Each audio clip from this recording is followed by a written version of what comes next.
sola en esta mesa, no por capricho, sino a mi pesar, porque quienes deberían estar acá están enfermos, los tres. Eso justifica un cambio en el programa. La conferencia con título... ¿Escucha bien y todo? ¿Sí? Perfecto. Y también estamos estrenando. ¿Existe el mal? A cargo del profesor Jorge Aurelio Díaz. Debería ser la conferencia inaugural de este curso, pero como les digo, el profesor Díaz estuvo enfermo la semana pasada y esta semana no se sintió con la suficiente fortaleza física para sentarse acá. Me pidió entonces que lo sustituyera, de manera que la conferencia que yo iba a dictar el 15 de abril estará a su cargo ese día. Entonces solamente creo que ustedes ya tienen el programa como es, pero no como fue anunciado en un comienzo. Bueno, la otra persona que debería estar acá es el profesor Ruiz, el profesor Porfirio Ruiz, que es el director del departamento, que fue quien concibió este curso y lo motivó, y con quien de paso pues yo estoy muy agradecida porque permitió que todos los recursos necesarios para que el curso fuera programado y elaborado estuvieran disponibles. Entonces, mi gratitud con él. La otra persona con la que estoy muy agradecida y que tampoco está porque está enfermo es Hans Sanabria, que hizo mucho para la coordinación del curso, para que en efecto fuera programado en orden. Consiguió con mucho esfuerzo la gente que nos va a acompañar y en fin. Estoy también muy agradecida con Johnny Henao, que fue el diseñador de la carpeta que ustedes tienen en la mano,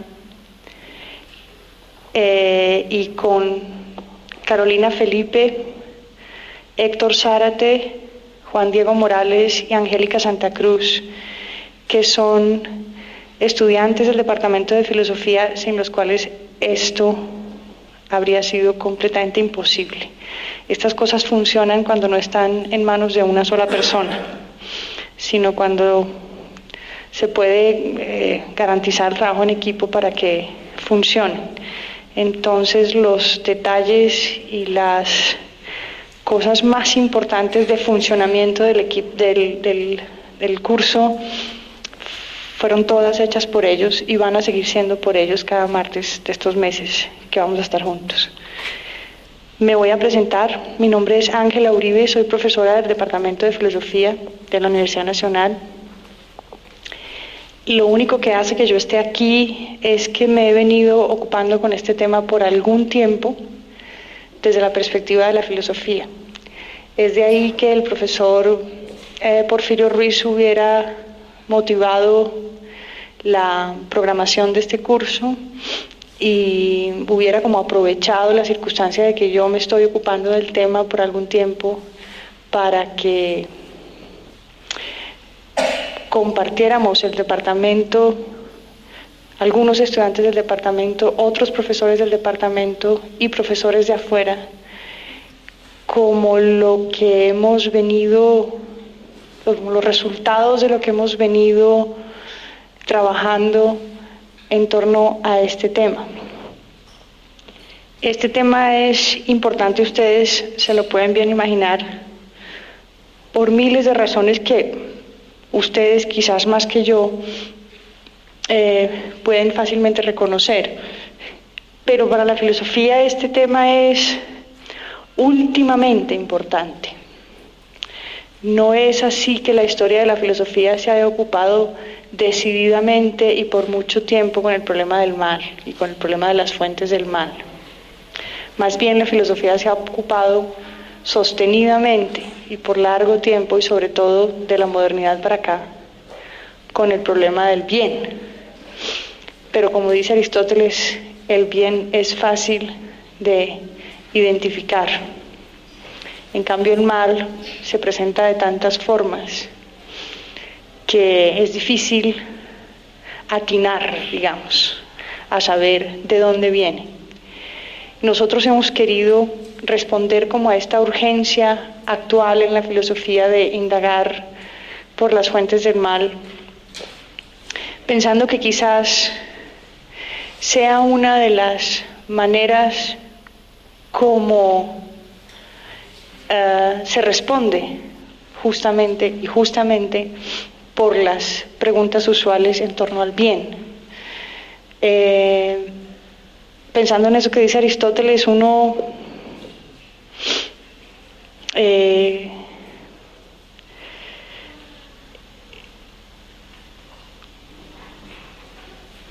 se encuentra que la filosofía no tiene una respuesta unívoca en relación con eso.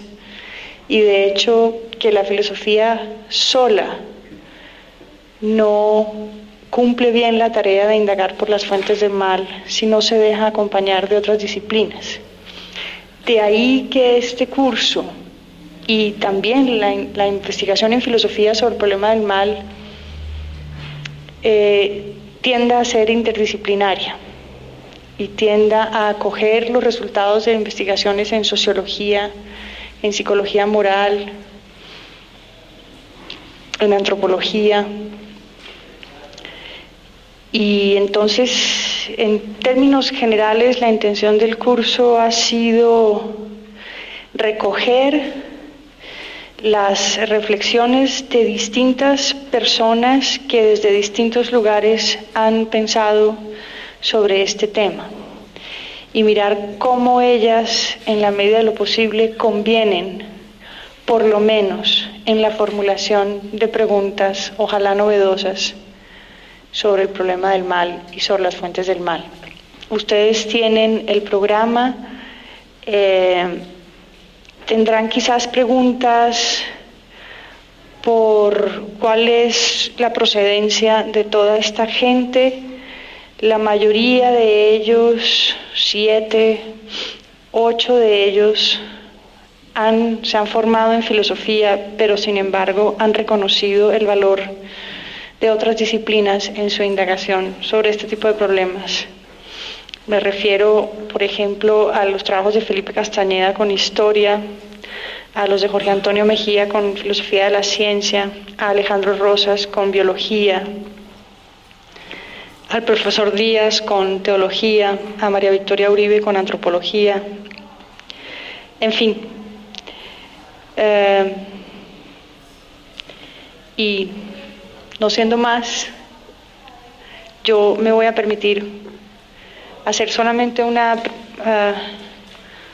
anotación de tipo metodológico.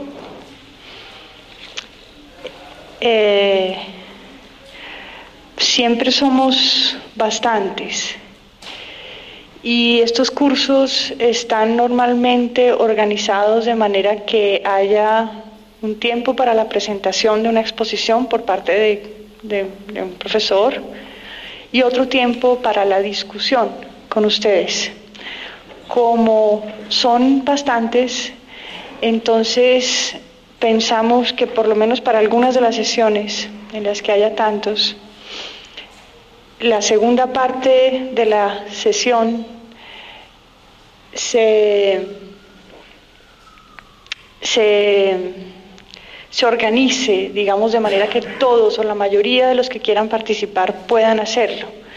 Entonces tenemos unas hojitas en blanco que Heiler, que está allá atrás, va a repartir a la salida, a la hora de la pausa, para que ustedes piensen sus preguntas y las escriban, y después de la pausa las recogemos y tratamos de responder a ellas.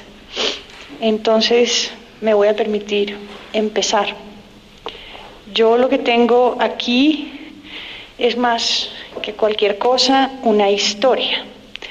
Es una historia dolorosa que cuenta Bartolomé de las Casas. Pero sobre esa historia yo quise detenerme pensando en cuál sería o cuáles serían las fuentes del mal que dieron origen a esa historia. Y me encontré con Aristóteles y con Platón, y con sus respectivas maneras de responder a la pregunta por la fuente del mal. Entonces, eso es. Voy a dar lectura a este texto que espero que no les aburra. El título del texto es El requerimiento en el nuevo reino de Granada, dos formas de ser del mal moral. En su libro Historia de las Indias, Bartolomé de las Casas dedica algunos capítulos a la reflexión en torno a lo que se conoce en la historia de América como el requerimiento. En términos generales, el requerimiento era un documento real a través del cual, a su llegada a tierra firme, los españoles transmitían a los nativos americanos las razones por las cuales estos últimos debían obediencia y sometimiento a la Iglesia Católica, a la corona española. Con la lectura del requerimiento, los conquistadores hacían saber a los nativos que habría libertad y buen tratamiento para aquellos que voluntariamente se acogieran al mandato real y que, por el contrario, se impondrían la guerra y la esclavitud contra quienes se resistieran a lo requerido. De esta forma, el documento constituía uno de los medios a través de los cuales se cumplía la voluntad del rey don Fernando de definir la condición pacífica del indio para diferenciarla de la belicosa y, para con ello, justificar la ocupación violenta de los territorios conquistados solo donde fuese necesario. La reflexión de las Casas sobre el requerimiento procede a partir de dos momentos. En el primero, el autor de la Historia de las Indias llama la atención sobre la ignorancia y la frivolidad contenidos en el documento. En el segundo de los momentos, las Casas llaman la atención sobre los efectos horripilantes de la aplicación del requerimiento por parte de uno de los conquistadores del nuevo reino de Granada. Las características de la reflexión llevada a cabo por las Casas en cada uno de estos momentos hacen pensar que su juicio es diferente en cada caso. Mientras que en el primero el juicio recae sobre el carácter anodino del contenido del requerimiento, en el segundo el juicio se transforma en una condena a la manera bestial y bárbara, a través de la cual se cumplieron amañadamente las instrucciones del rey en tierra firme. Estas diferencias y el hecho de que los dos momentos a los que aplica el juicio de las Casas remiten a circunstancias distintas, la creación y la aplicación de la ley, sirven para caracterizar lo que aquí llamaré dos fuentes del mal. El propósito de esta exposición es, en primer lugar, describir esas dos fuentes del mal y, en segundo lugar, ofrecer argumentos para mostrar que dos de los más conocidos paradigmas que en filosofía moral se proponen explicarlos, el platónico y el aristotélico, no son, como suele pensarse, excluyentes. Esta es una afirmación muy atrevida.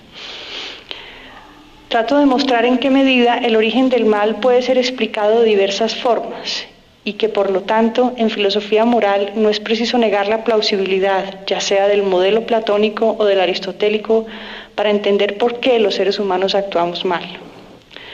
Voy a proceder de la siguiente manera. Valiéndome del juicio que las Casas hace recaer sobre el requerimiento, en la primera parte del texto hago énfasis en la posibilidad de explicar el origen del mal teniendo en cuenta el paradigma platónico de la ignorancia. En la segunda parte, a la luz de la descripción que hace las Casas de la forma como los primeros conquistadores hicieron valer el requerimiento en las costas americanas, describo la segunda fuente del mal a la luz del concepto aristotélico de acrasia o incontinencia.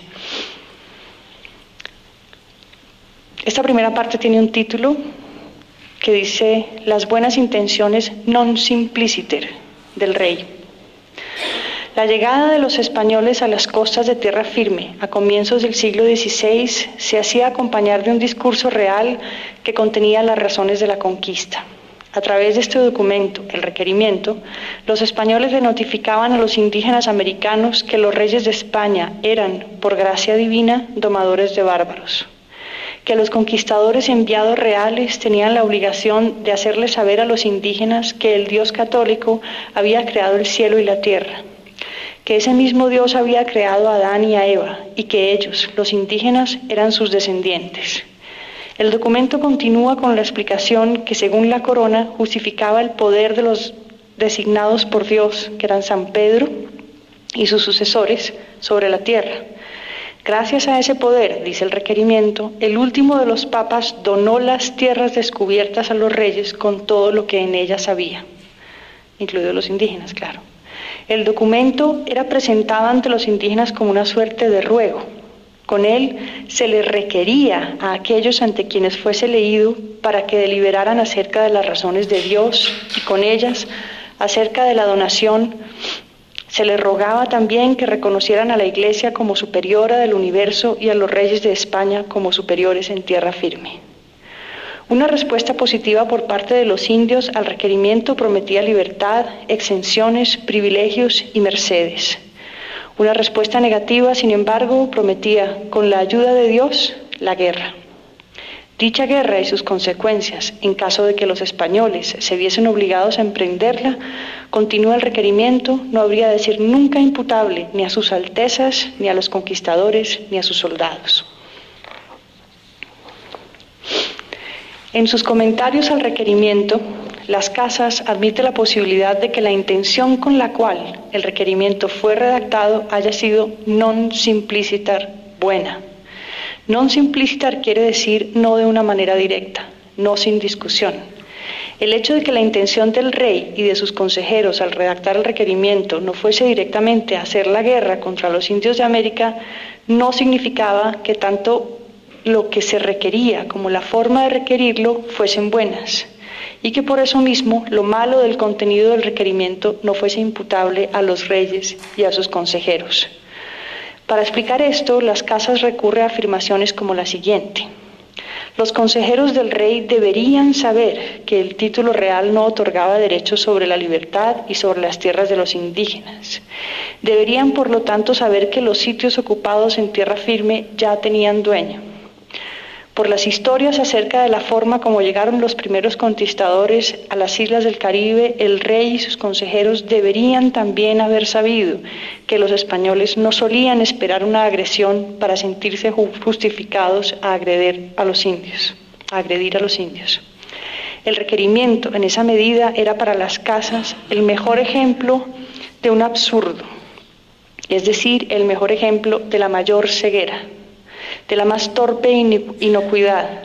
Con esa inocuidad, con esa profusa ignorancia, dice Las Casas, se fundaba, comillas, la más horrible y dañada de las tiranías. En el Protágoras de Platón se discute la posibilidad de que la virtud pueda ser enseñada, pasando por la discusión acerca de si la virtud consiste en una sola cosa, indivisible y única, o si alguien podría ser virtuoso sin tener todas las virtudes. El diálogo avanza hasta llegar a una de las afirmaciones más elocuentes de la doctrina platónica. Abro comillas.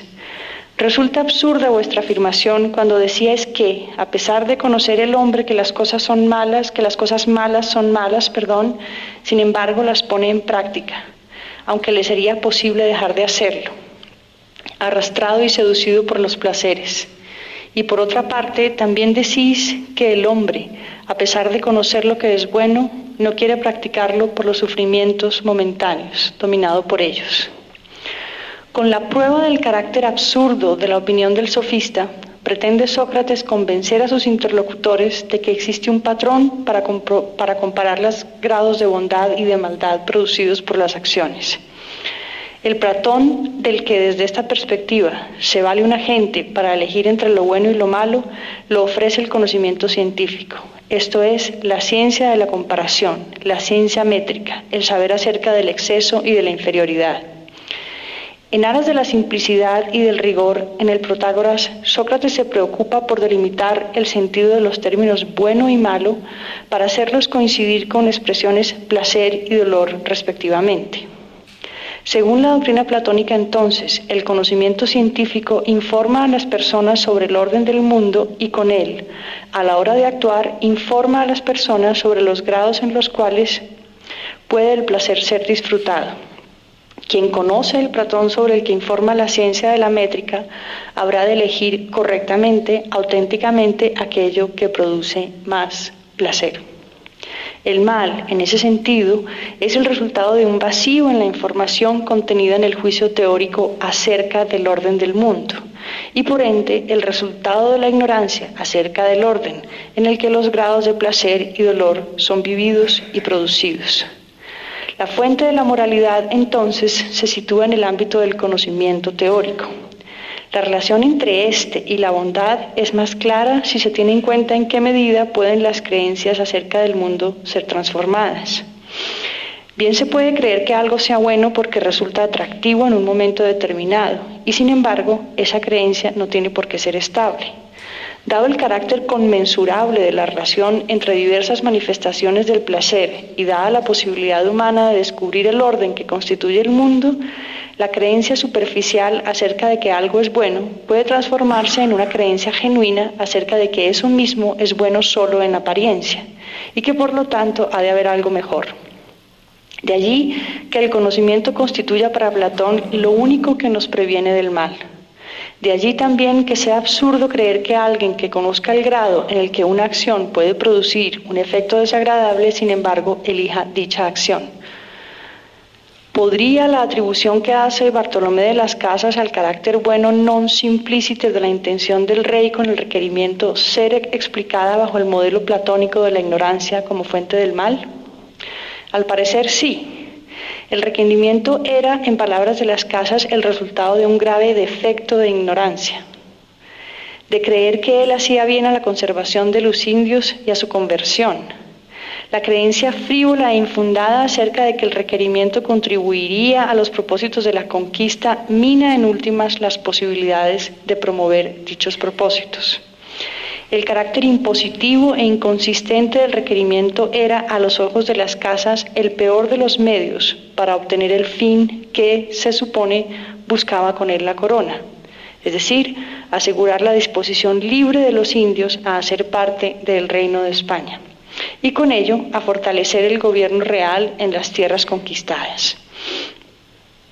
La creencia acerca de que el requerimiento haría bien a los propósitos de la conquista, en palabras de las Casas, estaba por fuera del orden. Se fundaba sobre un principio inocuo, y aquello que se funda sobre un principio inocuo, en términos platónicos, delata una falta de información sobre los grados en los que el placer puede ser disfrutado y, en términos de las Casas, fácilmente produce, cito a las Casas, 1000 inconvenientes hasta corromper y enervar y colocar en el más cualificado y consumado estado de malicia el moral y político edificio. Cierro comillas. El hecho de que solamos pecar por ignorancia no nos exime del juicio moral. Si cualquiera dotado de razón puede, a través del aprendizaje, transformar sus creencias a favor del conocimiento de lo mejor, entonces debe hacerlo. Y por lo tanto, no hacerlo le es imputable. Si cualquiera puede caer en cuenta acerca de su capacidad de pensar, entonces cualquiera puede también atenerse a ella. Si cualquiera puede atenerse a su capacidad de pensar, cualquiera puede también prevenir el mal. Bajo el punto de vista de una doctrina moral que, como la platónica, no hace concesiones a ninguna forma de determinismo, pecar por ignorancia no es nunca una razón para que se justifique haber pecado.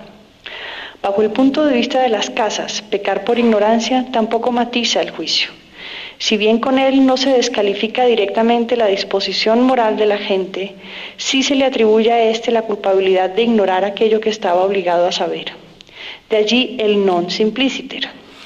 Además de creer de manera infundada que el requerimiento le hacía bien a la conservación y a la conversión de los indios, el rey y sus consejeros cometieron el profundo error de creer que eso justificaba la ocupación y el sometimiento violentos, porque para recibir la fe, abro comillas, estas gentes no pueden ser forzadas y con pena ser requeridas. El hecho de que las Casas hubiese atribuido buena intención, non simpliciter, a las razones por las cuales fue concebido el requerimiento no hizo, a su juicio, menos malo el acto expresado en él.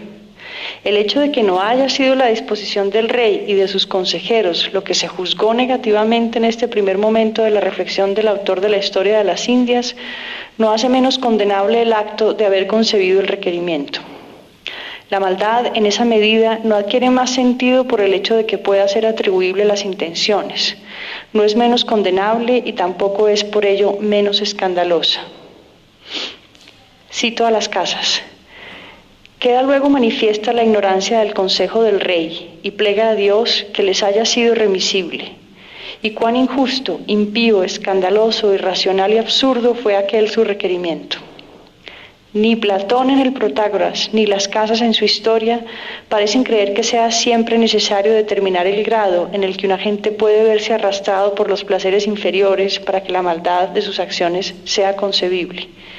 Ni Platón ni las casas, al parecer, consideran necesario adivinar los contenidos de la conciencia de un agente para determinar el carácter imputable de sus acciones. Basta con reconocer el grado de la frivolidad en la ignorancia que procede a ellas para calificarlas como impías e injustas. La segunda parte del texto es sobre Aristóteles, se llama acrasia, que quiere decir incontinencia. En 1513, designado por los reyes don Fernando y doña Juana, el capitán general Pedrarias Dávila llegó como gobernador a lo que se conocería más tarde como la provincia del Darién. A su llegada, Pedrarias envió a uno de sus compañeros, el bachiller Enciso, a tierras del cacique Sinú. El encuentro entre el cacique y el conquistador se inauguró con la lectura del requerimiento. A través de ella, Enciso le hizo al cacique las referencias de rigor al Génesis de la Biblia, a la historia del papado en Roma, a las razones por las cuales los indígenas deberían sometimiento a la doctrina católica y, por último, a la voluntad del Papa de donar las tierras del cacique a los reyes, de los cuales él, Enciso, era nada más que un criado. En su informe al rey sobre dicho encuentro, Enciso se preocupa por hacerle saber acerca de la manera como el cacique Sinú respondió a las órdenes contenidas en el requerimiento. Cito a Enciso. Respondiéronnos que en lo que decía que no había sino un Dios y que éste gobernaba en el cielo y en la tierra y que era Señor de todo, que les parecía bien y que así debería ser, pero que en lo que se decía que era el Papa el Señor de todo el universo, en lugar de Dios, y que él había hecho merced de aquella tierra al rey de Castilla, dijeron que el Papa debería estar borracho cuando lo hizo, pues daba lo que no era suyo, y que el rey que pedía y tomaba la merced debía ser algún loco, pues pedía lo que era de los otros, que fuese allá a tomarla, que ellos le pondrían la cabeza en un palo como tenían otras que mostraron de enemigos suyos, puestas encima de sendos palos, cabe el lugar, y dijeron que ellos eran señores de su tierra y que no había menester otro señor. Cierro comillas. La respuesta del cacique Sinú, a la respuesta del cacique Sinú siguen de parte de Enciso las amenazas de rigor, en otras palabras, el preámbulo de la guerra. Cito a las casas que transcribe, digamos, este diálogo entre el cacique y Enciso. Les torné a requerir que lo hiciesen, sino que les haría la guerra, que les tomaría el lugar y que mataría a cuantos tomase o los prendería y los vendería por esclavos. Y respondiéronme que ellos me pondrían primero la cabeza en un palo, y trabajaron por lo hacer, pero no pudieron porque les tomamos el lugar por fuerza. En el segundo momento de la reflexión sobre el requerimiento, Bartolomé de las Casas insiste en condenar la ignorancia supía y la ceguedad de Enciso en relación con la serie de hechos que obviamente derivaban de la lectura y de la intención de imponer el mandato real en tierras conquistadas. El cacique Sinú no estaría nunca dispuesto a seguir las órdenes contenidas en un papel leído en lengua extraña. Él y su gente nunca se someterían de una vez y para siempre a un Dios nuevo y sobre el cual se tenía noticia solo a través de un documento. El cacique Sinú no se sometería nunca a una amenaza contra la resistencia de los indios a entregar las tierras que habían sido siempre suyas. A estos hechos obvios y al hecho de que fuesen ignoradas por Enciso, no podía más que seguir lo obvio. Los mandatos reales tenían que ser impuestos y a cualquier costo, por la fuerza. La evidencia constatada de la ejecución forzada del mandato del rey obliga al autor de la historia de las Indias a cambiar el contenido de sus juicios sobre el requerimiento, es decir, a pasar del juicio sobre la ignorancia y la ceguera del conquistador al juicio sobre el acto de injusticia directa con el cual éste dispuso para sí mismo del ordenado en el requerimiento. Cito a las casas. ¿Qué evidencia les hizo Enciso para constituirlos en culpa de contumencia y que él tuviese legítima causa de invadirlos, tomarles el pueblo, matándolos y cautivándolos? ¿Qué injurias representaba haber el rey de Castilla o de España o el mismo Enciso de ellos recibido? Cierro comillas. Si bien es cierto que la respuesta del cacique Sinú a la lectura del requerimiento no fue precisamente acogedora, también es cierto que a pesar de ella difícilmente podría deducirse un peligro inminente contra los españoles. Y sin embargo, aquello que fácilmente podía haber sido reconocido por los conquistadores como una escaramuza, constituía para ellos la fórmula que sellaba el derecho a hacerles la guerra a los indígenas y a tomarlos por esclavos. ¿Cómo explicar el origen del mal contenido en la forma bestial con la cual el bachiller Enciso utilizó el requerimiento para llevar a cabo la matanza y la rapiña? Según Aristóteles, una gente puede actuar mal aun cuando el origen de sus acciones no sea la ignorancia sobre las cosas del mundo y sobre el orden en el que ellas están dispuestas, como pensaba Platón. Bien se puede en este sentido poseer la ciencia de la métrica y sin embargo fallar a la hora de actuar. La explicación del procedimiento a través del cual una gente no hace honor a lo que sabe en la ética Nicómaco procede de la siguiente manera. Hay para Aristóteles dos formas de saber. Según la primera, alguien puede tener cierto conocimiento acerca de un aspecto del mundo. Dicho conocimiento, en el ámbito de los asuntos políticos, suele estar contenido en una serie de normas generales. En términos de Aristóteles, cada una de esas normas se expresa en la premisa mayor. Un ejemplo de este tipo de premisa puede ser aquella contenida en el propósito general con el cual se redactó el requerimiento. Abro comillas. No se hará la guerra a los indios allí donde no sea necesario. La segunda forma de saber es aquella contenida en la premisa menor, esto es, aquella que expresa una opinión sobre un objeto sensible. Un ejemplo de este tipo de premisa es aquella que contiene lo que podría leerse como la opinión del bachiller Enciso acerca de la situación concreta que enfrentó ante el cacique Sinú. Abro comillas. El cacique Sinú y sus gentes son belicosos. Dado que las acciones se refieren solo a lo particular, el hecho de fallar en la acción remite directamente a un defecto en el uso del conocimiento que se posee. La expresión no saber usar aclara esta forma de saber sin saber, esto es, de no saber ejercitar a favor de lo que se sabe. Para el caso que nos ocupa, el bachiller Enciso claramente no supo hacer uso del conocimiento que tenía acerca del requerimiento y por lo tanto falló a la hora de aplicarlo. Y no supo diferenciar, es decir, no supo diferenciar una escaramuza de una verdadera situación amenazante. ¿Qué hace que una gente falle en esta forma de saber? ¿Qué hace que una gente no ejercite el conocimiento contenido en la premisa mayor? Según Aristóteles, la incontinencia, la acrasia, expresa la condición de los que están dominados por sus pasiones.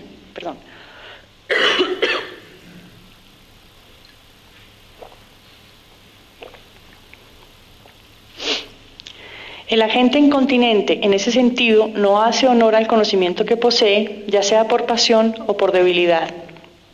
La descripción que hace las casas de la situación en la que llegaron los conquistadores a tierra firme podría explicar la debilidad y la fuerza de las pasiones características de la condición que precede a la acrasia. Cito a las casas. Luego, otro día, después de llegados y aposentados todos, comenzó Pedrarias a inquirir y a informarse de los que en tierra estaban, si eran verdad las grandezas que Vasconúñez había descrito al rey de la mar del sur, y de las perlas de las islas de ella, y de las minas ricas de oro y de todo lo demás. La gente toda recién venida no se descuidaba de preguntar dónde y cómo el oro con redes se pescaba. Según yo creo, comenzó desde luego a desmayar como no veía las redes y los aparejes con que se pescaba. Así fue que, oídos los trabajos que los huéspedes les contaban haber pasado, y cómo el oro que tenían no era pescado, sino a los indios robado, y puesto que había muchas minas y muy ricas en la tierra, pero que se sacaba con inmenso trabajo, comenzaron luego a desengañarse y a hallarse del todo burlados. Cierro comillas. El desengaño y la sensación de sentirse burlado bien pueden conducir a una gente a traicionar una norma que reconoce válida. Si la sensación de desengaño es puesta en el contexto de la avidez de riquezas propia de la situación que caracterizó la llegada de los españoles al Nuevo Mundo, no es difícil imaginar en qué medida la situación concreta fue propicia para que los conquistadores traicionaran la norma contenida en el requerimiento. Ante el desengaño y ante la avidez por el oro, ¿cómo no justificar la matanza en la respuesta beligerante de un extraño? ¿Cómo no desfallecer cuando después de un largo y tortuoso viaje se frustran las expectativas de ver el oro pescado con redes? ¿No resulta difícil imaginar la situación que provoca en Enciso la dificultad de ejecutar lo que sabe? Cansado, desengañado y ansioso, el conquistador prefiere ignorar, no ejercitar su saber. Además de las tantas otras cosas que el desengaño le hace ignorar, Enciso opta por pasar de largo sobre aquello que para el caso es lo más decisivo, parafraseando a las casas que la rebeldía del cacique Sinú y de su gente no significaban una verdadera injuria contra los reyes o contra Enciso. Enciso delata en la lectura que hace de la situación concreta que se expresa en la premisa menor, son de naturaleza belicosa, su debilidad, y a partir de ella su incapacidad para usar el saber que tiene sobre lo ordenado en el requerimiento. Sin embargo, al parecer aquello que condiciona la acracia en Enciso puede llevar aún más lejos. Puede incluso remitir tanto al contenido del requerimiento, al hecho de que él es la expresión de un acto de profunda ignorancia, como a un contexto social más amplio. Hemos visto que la interpretación que hace Enciso de la orden contenida en el requerimiento, que obliga a diferenciar la condición pacífica de la belicosa en los indios, es amañada y torpe. Hemos visto en qué medida Enciso no sabe usar lo que sabe que ordena el documento sobre las condiciones de aplicación. Sin embargo, el propósito de entender mejor cuál es la fuente de esta forma de ignorancia en Enciso lleva al análisis de un contexto más amplio que aquel en el que se pone en juego la aplicación de una norma contenida en el documento. Dicho contexto conduce, desde una primera perspectiva, al carácter non simpliciter bueno de las intenciones del rey y de su consejo con el requerimiento, y con él al hecho de que el documento constituye lo que podría denominarse en términos de Abishai Margalit una institución humillante. La característica más importante de las instituciones humillantes es, según Margalit, su carácter excluyente. A través de sus instituciones, un gobierno establece la diferencia entre quienes hacen parte de la comunidad humana y quienes no. El requerimiento es un buen ejemplo de ello. Gracias a su supina ignorancia, el rey y sus consejeros pretenden señalar las diferencias entre quienes son nombrados en el documento. El rey don Fernando y la reina dona Juana, que disponen el requerimiento, son, según el documento, domadores de bárbaros. Los conquistadores, por su parte, son los emisarios. Ellos llevan a los indios un doble mensaje, que ellos, las gentes conquistadas, son bárbaros, y que como tales han de ser domados. El carácter humillante de la institución del requerimiento claramente autoriza, promueve y legitima al conquistador, para que a través suyo se ejerza la función domadora que define a la empresa conquistadora. Esto explica las últimas palabras del bachiller Enciso en su carta al rey. Abro comillas otra vez. Les torné entonces a requerir que lo hiciesen, que les tomaría el lugar y que mataría a cuantos tomase, o los prendería y los vendería por esclavos, y respondiéronme que ellos me pondrían primero la cabeza en un palo y trabajaron por lo hacer, pero no pudieron porque les tomamos el lugar por la fuerza. Cierro comillas. Parafraseando a Aristóteles, abro comillas, es difícil encontrar la dirección recta hacia la virtud si uno se ha educado bajo tales leyes. La educación hacia la virtud y con ella la educación hacia el mal están estrechamente relacionadas con las instituciones sociales. El papel de estas instituciones en la fuerza que conduce a que la disposición a actuar sea buena o mala es decisivo. Su carácter obligatorio promueve o disuade en los agentes la adquisición de los hábitos que conducen, ya sea a la virtud o al vicio. De allí que la disposición a la acracia, que caracterizó la forma como el bachiller Enciso hizo valer el requerimiento en tierras del cacique Sinú, no pueda ser explicada solo a partir de la psicología individual de Enciso en el momento de actuar contra Sinú. Su debilidad y el haberse visto movido por las pasiones no son, en rigor, la única fuente del defecto moral de su acción. Inciso no estaba en ese sentido solo. Su acción acrática no fue aislada. La debilidad que caracterizó su disposición hacia el mal, a pesar de que conocía y aceptaba la norma, fue también el resultado de la autorización que procede en el requerimiento en el sentido de ser un emisario del rey, un emisario entre el rey y los bárbaros. Es entonces su papel de emisario lo que lo incita y lo legitima a tomar por la fuerza el lugar. En contextos como este se destacan lo que se conoce en la literatura como las fuentes sociales de la acrasia, de la incontinencia. Al lado de la fuente social de la acrasia contenida en el requerimiento y teniendo en cuenta una segunda perspectiva sobre el caso, es posible identificar otra fuente social del mal y que, junto a la primera, puede servir para aclarar aquello que Aristóteles entiende como la condición habitual de la acrasia. La agitación social y económica que caracterizó el Renacimiento en España parece haber dado lugar a lo que en su trabajo sobre la conquista del nuevo reino de Granada el historiador Juan Friede caracteriza como los desesperados. Esto es, los excluidos social y políticamente del grupo al cual por su origen pertenecen, independientemente de cuál fuese el grupo social al cual pertenecían, el de los artesanos, el de los aristócratas, el de los burgueses, el de los campesinos, el de los intelectuales, el de los curas. Lo cierto es que estos desarraigados no encontraban para sí un lugar en su patria de origen. Las tierras de India significaban entonces para ellos la ocasión que habría de abrirles las puertas ante el hecho de que no tenían nada que perder. En su libro, Friede hace un perfil del carácter del desesperado.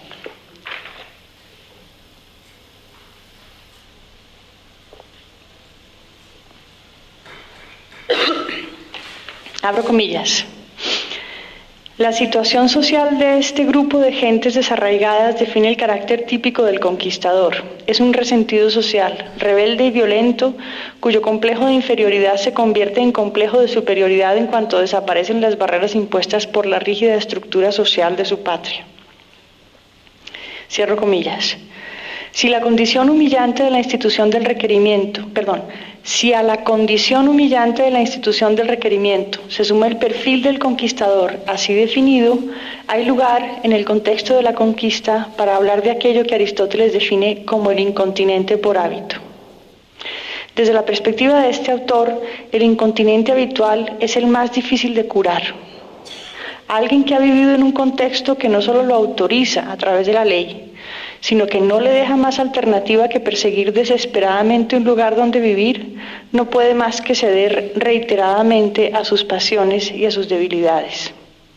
Tras estar habituado a aquello que él mismo puede llegar a considerar malo, el desesperado bien puede resultarle imposible hacer suyos los hábitos que conducirían a la virtud, aunque pueda identificarlos. Un incontinente por hábito padece de lo que se conoce en la literatura anglosajona como character disorder, desorden del carácter. Si se tiene en cuenta la relación sistemática entre la acción individual y el contexto social que la causa, es posible deducir en qué medida el contexto social que rodea a un incontinente por hábito necesariamente es también enfermizo. Al finalizar su carta al rey, el propio Enciso reconoce que casi de esta forma se hacen allá todas las guerras. Admitir de esta manera para las casas cínica la comisión sistemática de las tan horribles e impías guerras hace dudar acerca de la posibilidad de determinar en los incontinentes por hábito en qué medida ellos están siendo en efecto incontinentes. Según Aristóteles, aquello que define la incontinencia es la actitud de quien hace lo contrario de lo que cree que debe hacer. Sin embargo, como vimos, bien puede hablarse de disposiciones recurrentes a la acrasia y con ellas del desorden del carácter. El carácter de una persona puede llegar a estar tan mal formado que resulta difícil determinar en qué medida ella reconoce que actúa mal cuando lo hace. El desconcierto que suele producirnos la actitud cínica de una gente el desconocimiento que suele producirnos la actitud cínica de una gente se refiere precisamente a eso, Ante la admisión abierta de que hace el mal, el cínico nos sustrae de la posibilidad de determinar si, en efecto, sabe que actúa mal, o más bien padece una enfermedad moral, con lo cual no actúa de manera incontinente, simplemente actúa mal y no ve nada malo en ello. Concluyo. Las diferencias en las características que definen a las dos fuentes del mal, que salen a relucir en la reflexión de las casas, por una parte sobre el requerimiento como institución y por otra sobre su aplicación en el nuevo Reino de Granada, hacen pensar que el mal se produce de una u otra forma, dependiendo de cuál sea el caso del que se trate. En el primer momento de la reflexión sobre el requerimiento, como vimos, el análisis de las casas conduce a concluir la ignorancia de los reyes y de su consejo en relación con lo que podríamos llamar el orden del mundo. Es decir, la supina vacuidad expresada en el requerimiento no habla acerca de que los reyes y sus consejeros desconociesen las situaciones concretas que irían a enfrentar los conquistadores en tierras de Indias. Habla sobre todo de la frivolidad con la que ellos ignoraron aspectos decisivos del orden del mundo social que enfrentaba Europa por entonces. Habla de la ignorancia acerca de que dos grupos de personas que habitaban mundos distintos muy probablemente se expresaban también en lenguas distintas.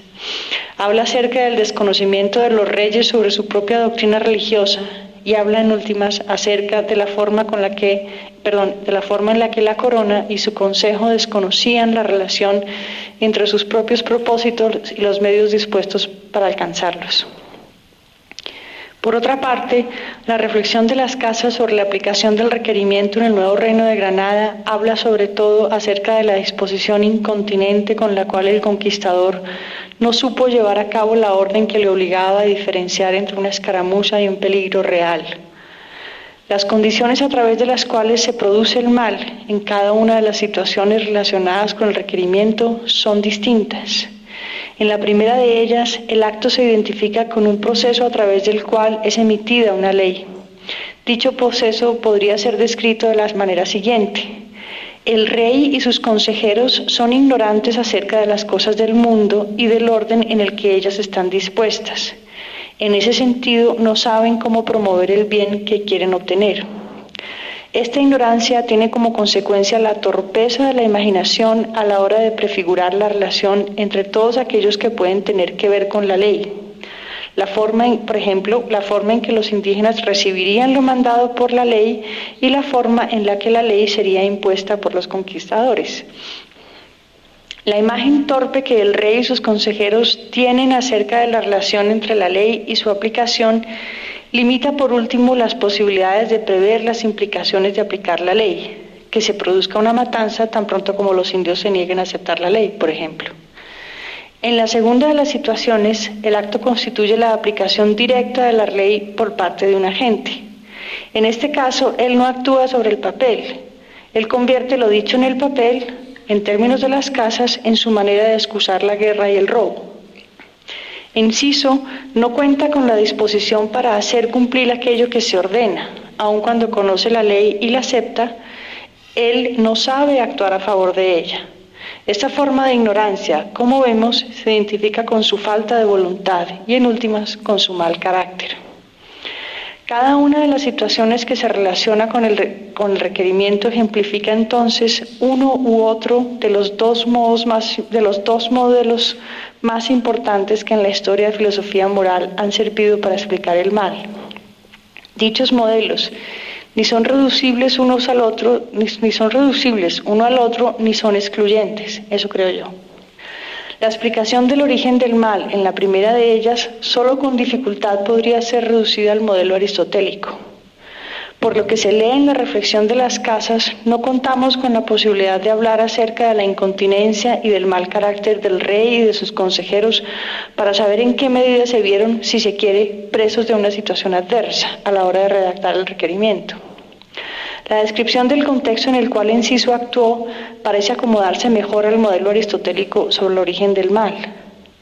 Dado que la situación descrita por la historia resulta bastante plausible, en el caso de Enciso no es fácil concluir que la ignorancia teórica sea la fuente del mal que él provocó.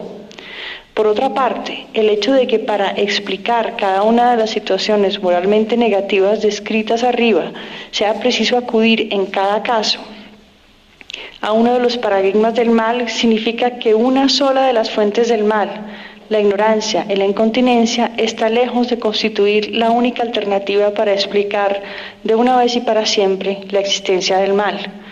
En esa medida, con el principio platónico según el cual la falta de ciencia es el origen del mal, bien se puede dar cuenta de ciertas situaciones negativas moralmente, aunque no de todas.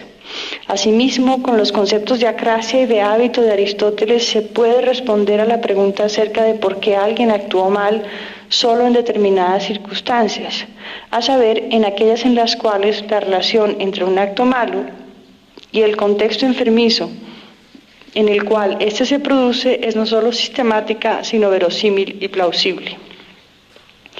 Aun cuando Platón así lo creyese, no parece necesario reducir en todos los casos la fuente del mal al modelo de la ignorancia teórica.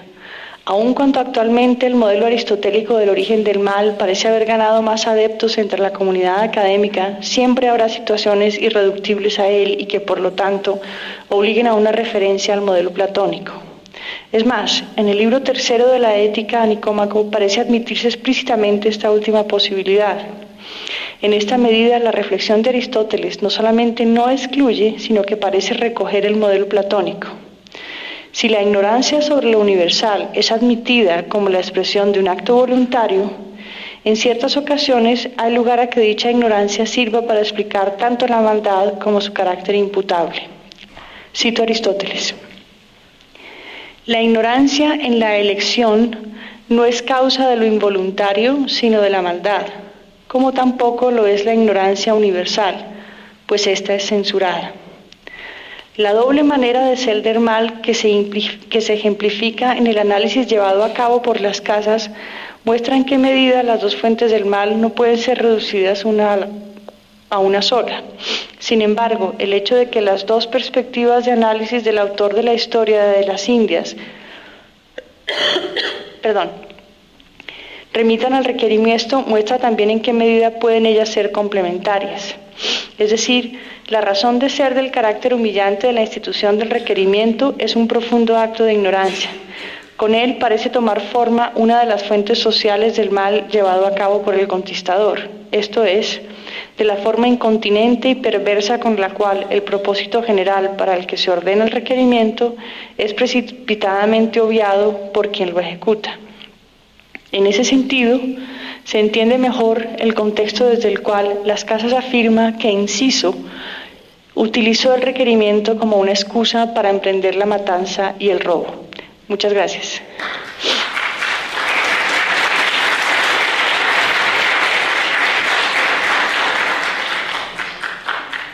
Vamos a hacer una corta pausa de unos 10 minutos.